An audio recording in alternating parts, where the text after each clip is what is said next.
नमस्कार। अर्को भिडियोमा यहाँलाई फेरि पनि स्वागत छ।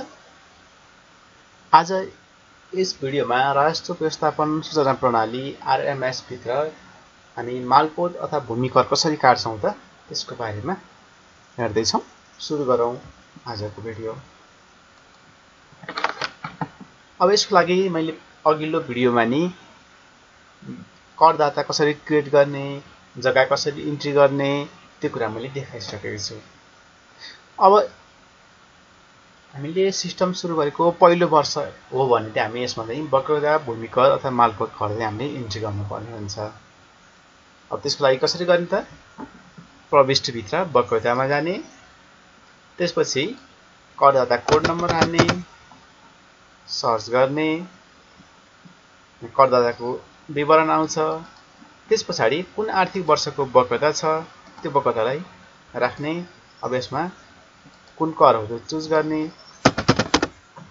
त्यसपछि विवरण राख्ने।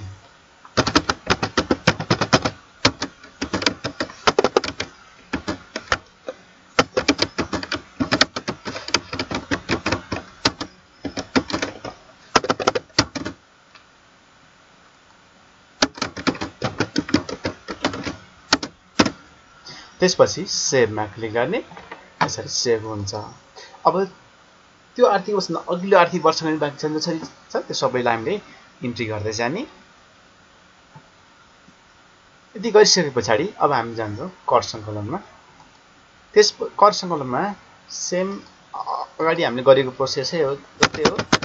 हामी करदाता कोड हाल्छौँ, त्यसलाई सर्च गर्छौँ। त्यसपछि हामी अघिल्लो आवाको यहाँ देखिन्छ, यो आवाको नि अटोमेटिक देखिहालिन्छ। यसपछि हामी टिक लाउने, टिक लगाइसकेपछि अब यसलाई हामी एडमा क्लिक गर्छौँ। त्यसपछि अब कारोबारको ब्यौरा लेखौँ।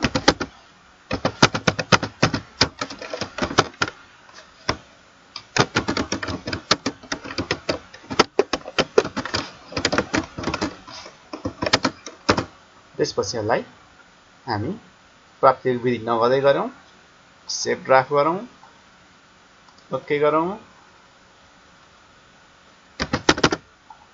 टोटल एमाउन्ट राखौँ। त्यसपछि हामी सेभमा क्लिक गर्छौँ, ओके गर्छौँ।